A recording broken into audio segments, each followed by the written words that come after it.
अधिक मास, मल मास या फिर पुरुषोत्तम मास इसे इसलिए कहा जाता है। ये धार्मिक साधना, जप, तप और ध्यान के लिए बहुत ही अत्यंत शुभ माना जाता है। या इसमें हमें बहुत सी चीज़ें हैं नहीं की जाती हैं, क्योंकि ऐसा बोला जाता है कि इस समय सिर्फ दान पुण्य और पूजा पाठ ही करना चाहिए।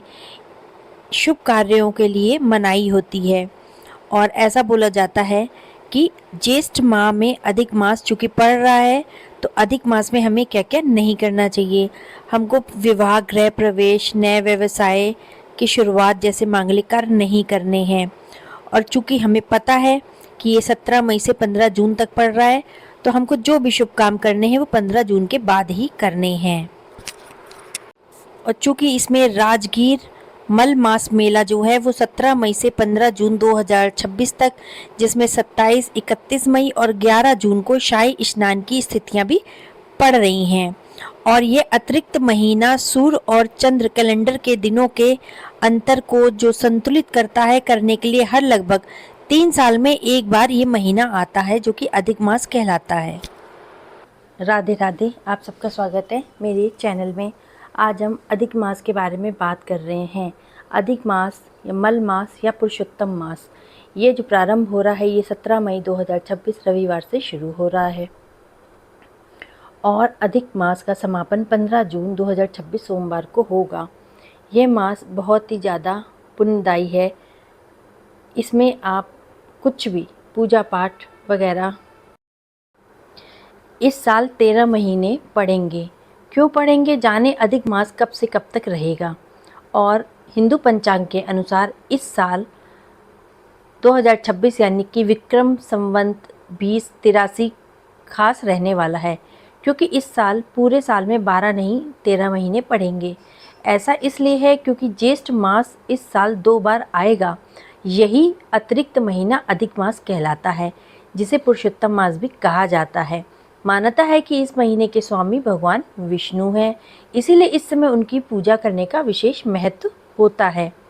पंचांग के अनुसार इस साल अधिक मास ज्येष्ठ महीने में पड़ेगा और इसकी शुरुआत 17 मई 2026 को हो जाएगी और इसका समापन 15 जून 2026 को होगा।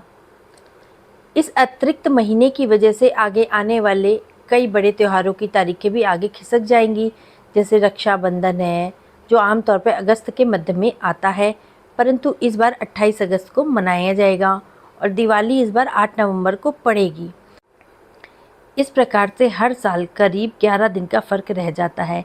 यही अंतर जब 3 वर्ष में बढ़ के लगभग 32-33 दिन का हो जाता है, तब उसे संतुलित करने के लिए एक अतिरिक्त महीना जोड़ा जाता है और इसको अधिक मास कहा जाता है। अधिक मास शुभ है। क्या क्या किया जा सकता है? अधिक मास को भक्ति और साधना का विशेष समय माना जाता है।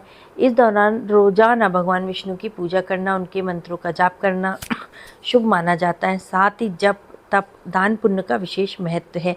जरूरतमंद लोगों की मदद करना बहुत ही पुण्यदायी होता है। धार्मिक मान्यताओं के अनुसार इस समय श्रीमद् भगवद गीता का पाठ करने से विशेष फल की प्राप्ति होती है। अधिक मास में कुछ कार्यों को करना नहीं चाहिए। इसके दौरान शादी, गृह प्रवेश, नामकरण, मुंडन जैसे मांगलिक कार्य नहीं किए जाते हैं। ना नया बिजनेस, किसी बड़े शुभ काम को नई शुरुआत किया जाता है, उसको टाला जा सकता है। इसके अलावा मांसाहारी खाना, शराब सेवन से बचना चाहिए। किसी गरीब कमज़ोर व्यक्ति का अपमान नहीं करना चाहिए। और अधिक मास को पुरुषोत्तम मास भी कहा जाता है, क्योंकि इसे भगवान विष्णु को समर्पित माना गया है। मान्यता है इस महीने में की गई पूजा और भक्ति का फल कई गुना बढ़ के मिलता है, जिससे कि जीवन में सुख, शांति और समृद्धि बढ़ती है। इस प्रकार से आपको अधिक मास में पूजा पाठ करनी है और क्या करना है क्या नहीं करना है मैंने सब बताया है। इसी हिसाब से आप करिए, श्री हरि का नाम लीजिए, वो आपका और आपके परिवार का कल्याण करेंगे। अगर आपको मेरा चैनल पसंद आया हो तो इसको लाइक, शेयर और सब्सक्राइब करिएगा। ओम नमो भगवते वासुदेवाय।